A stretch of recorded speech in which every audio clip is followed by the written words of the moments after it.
الحمد للہ رب العالمین الحمد للہ الذی ذکرہ شرف للذاکرین وشکرہ فوز للشاکرین وطاعتہ نجات للمطیعین ثم الصلاة والسلام والتحیۃ والاکرام علی اشرف الانبیاء والمرسلین وخاتم النبیین ورحمۃ للعالمین جد الحسن والحسین ابی القاسم محمد وعلى أهل بيته الطيبين الطاهرين المعصومين المظلومين ولا سيما بقية الله في الأرضين الإمام الثاني عشر المهدي المنتظر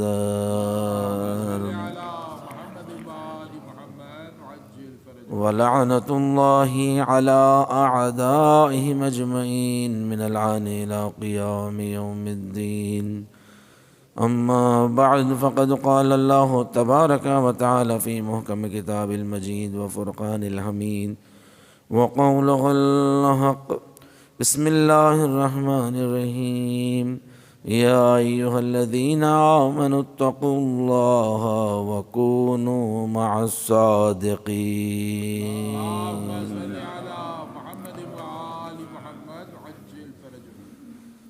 واجبات نماز کے سلسلے میں گفتگو جاری تھی کہ واجبات نماز میں 5 رکن نماز ہیں کہ جس کے عمدن اور سہون چھوڑ دینے سے نماز باطل ہو جاتی ہے، اور باقی 6 عدد واجبات نماز کہ جس کے سہون چھوڑ دینے سے نماز باطل نہیں ہوتی، نماز درست کی جا سکتی ہے۔ اگر عمدن انسان واجبات کو ترک کر دیتا ہے تو پھر نماز باطل ہو جاتی ہے۔ جو رکن نماز ہے وہ بتائے گئے تھے کہ نیت، تکبیرۃ الاحرام، قیام، رکوع اور سجود، یہ رکن نماز ہے، واجب بھی ہے، رکن نماز ہے کہ جس میں عمدن یا سہون یہ چھوٹ جائیں یا اضافہ ہو جائیں نماز باطل ہو جاتی ہے۔ واجبات نماز جیسے قرأت اور ذکر، تشہد، سلام، موالات، ترتیب، یہ واجبات نماز ہے 6 عدد کہ جو اگر سہون انسان سے کمی یا غلطی ہو جاتی ہے تو نماز باطل نہیں ہوتی، مگر عمدن اگر انسان اسے چھوڑ دیتا ہے تو پھر نماز باطل ہے۔ یہ واجبات نماز کا سیکھنا لازمی ہے، ضروری ہے تاکہ نماز قبول ہو سکے، ورنہ پروردگار کو نماز مکمل چاہیے، نماز ناقص نہیں چاہیے، پروردگار کو نماز مکمل چاہیے۔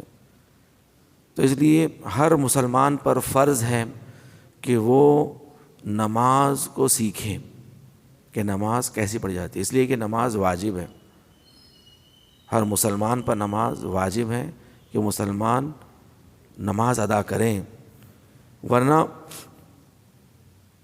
اسلام میں کوئی ایسا گناہ نہیں ہے کہ جس کی کرنے سے اسے دائرۂ اسلام سے خارج کر دیا جائے، اسے فاسق کہا جائے گا مگر کافر نہیں کہہ سکتے۔ مثلا شرابی کو آپ کافر نہیں بول سکتے، شرابی کو کافر نہیں بول سکتے، ایک زنا کرنے والے کو کافر نہیں بول سکتے، ہاں فاسق ہے مگر کافر نہیں ہے۔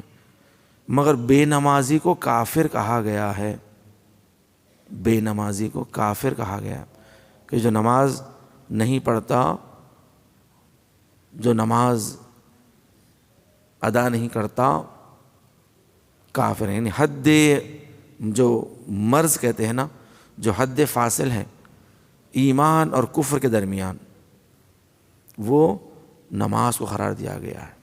اس قدر نماز کی اہمیت ہے. سوال بھی کیا کہ چھٹے امام جعفر صادق علیہ الصلاۃ والسلام، کیوں مولا نماز کے نہیں پڑھنے سے انسان کافر کیوں ہو جاتا ہے؟ شراب پی رہا، زنا کر رہا، جوا کھیل رہا، غنا سن رہا، ہر قسم کے گناہ کر رہا، مگر انہیں کافر نہیں ہے، انہیں کافر نہیں ہے. نماز نہیں پڑھنے والا کافر. امام نے کہا شراب پینے والا شراب اس لیے پیتا ہے کہ اسے لذت ملتی ہے. اب سگریٹ پینے والے سگریٹ پیتے ہیں، ان کو لذت نہیں ملتی، وہ لذت کی خاطر تو پیتے ہیں نا، کچھ لذت ملتی بول کے تو پیتے ہیں. حالانکہ اس پہ لکھا ہوا رہتا انجریس ٹو ہیلتھ بول کے، اس پہ خطرناک فوٹوਆਂ بھی اترے ہوئے رہتے، اس کے باوجود بھی پیتے. اب اگرچہ سگریٹ حرام ہے یا نہیں ہے، سگریٹ کا کیا فتویٰ ہے، وہ ایک الگ گفتگو ہے. مثال دوں سگریٹ کی کہ لوگ جو پیتے ہیں معلوم ہے کہ یہ چیز انسان کی صحت کے لیے نقصان دہ ہے، مگر لوگ پیتے ہیں کیونکہ اس میں ان کو لذت ملتی، ان کو لذت ملتی اس سے. ویسے ہی انسان غنا سنتا، گانے سنتا، میوزک، اس میں ان کو لذت ملتی نا. اگرچہ اسلام نے اسے حرام قرار دیا ہے، اس کے نقصانات بتائے ہیں کہ اسلام میں حرام ہے، مگر جو لوگ سنتے ہیں ان کو اس میں کچھ لذت مل رہی ہے، اس لیے سن رہے ہیں. زنا کرنے والے کو اس میں لذت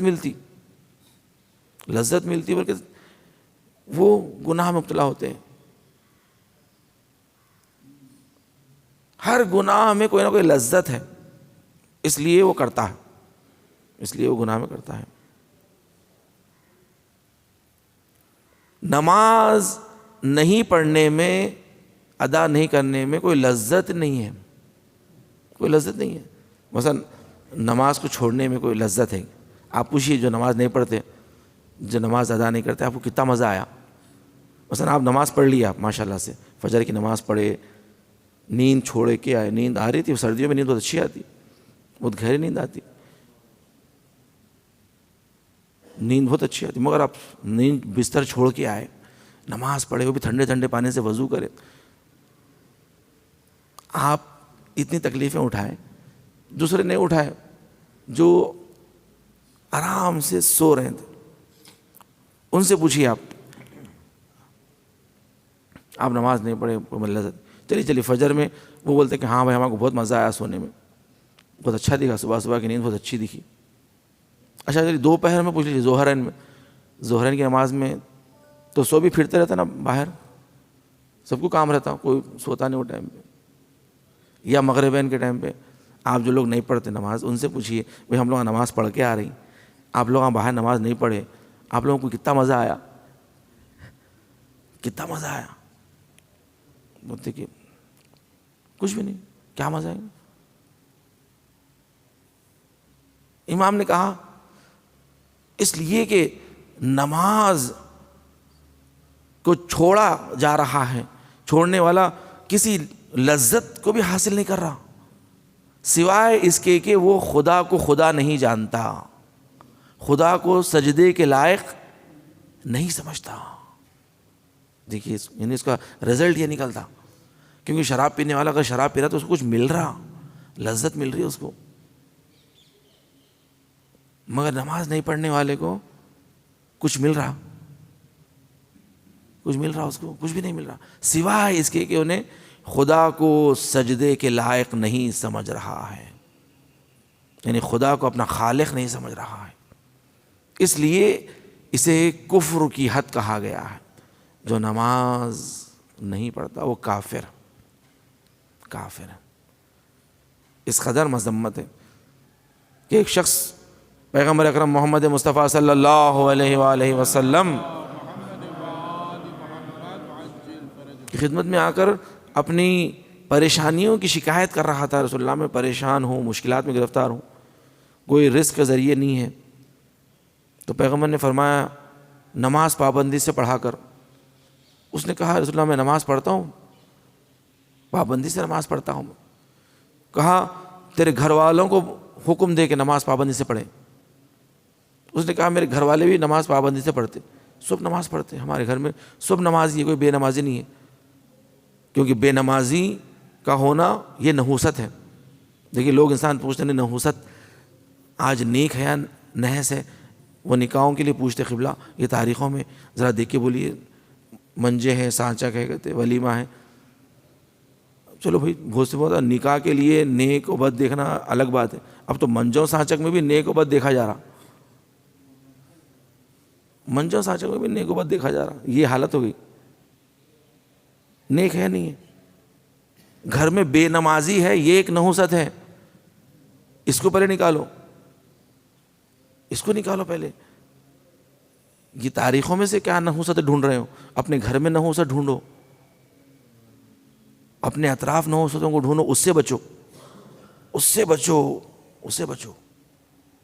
نحوستوں کو نکالو، یہ نحوست ہے. جانے کر ہمیں فرمایا. تو پیغمبر نے پوچھا اپنے تیرے گھر والوں میں سے، کہا کہ سب نمازی. پیغمبر نے پوچھا اپنے محلے والوں میں دیکھ، اطراف میں کوئی بے نمازی تو نہیں ہے. اس نے کہا رسول اللہ یعنی پڑوسی بھی اثر کرتا ہے؟ کہا کہ ہاں پڑوسی بھی اثر کرتا ہے. اگر تیرے پڑوسی میں بے نمازی اگر ہو تو وہ بھی اثر کرتے ہیں، اثر کرتے ہیں. کربلا میں 2 جنازے ایسے ہیں کہ جو گھوڑوں سے پامال ہوئے ہیں. ایک جنازہ حسین کا تھا زہرا کے لال، کہ جس کے جنازے پر گھوڑے دوڑائے گئے، حسین کا لاشا پامال ہوا. اور ایک دوسرا لاشا تھا کہ جو گھوڑوں کی ٹاپوں سے پامال ہوا، وہ حسن کا لال قاسم کا تھا. مگر فرق اتنا تھا کہ حسین کے جنازے پر جب گھوڑے دوڑ رہے تھے تو حسین کی جان نکل چکی تھی، حسین کا سر تن سے جدا ہو چکا تھا، حسین مر چکے تھے. حسین کی لاش پر گھوڑے دوڑے ہیں، مگر قاسم جب سانس لے رہا تھا گھوڑے دوڑ رہے تھے. قاسم پکار رہا تھا چچا مدد کو آئیے، چچا جلدی کیجئے. قاسم کے بدن پر گھوڑے دوڑتے رہے، قاسم پکارتا رہا. جب حسین قاسم کی لاش پر آئے، کہا قاسم تم مدد کو پکارتے رہے.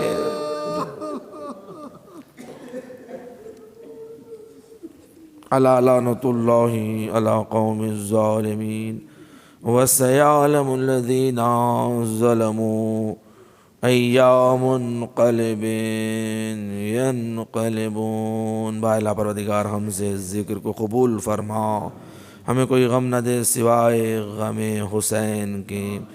دنیا میں جہاں جہاں مومنین و مومنات ان کی جان و مال، عزت و آبرو، دین و ایمان کی حفاظت فرما، مقامات مقدسات کا تحفظ فرما، جنت البقیع کی تعمیر دیکھنا نصیب فرما، مراج کرام کا سایہ ہمارے سروں پر قائم و دائم فرما. دشمنان اہل بیت، دشمنان اسلام کو نیست و نابود فرما. امام زمانہ کے ظہور میں تعجیل فرما، ہمیں امام کے ناصروں میں شمار فرما. ایک سورہ فاتحہ جملہ مرحومین مومن مومنات کی ارواح کے لیے سال فرما دے. بسم اللہ الرحمن الرحیم.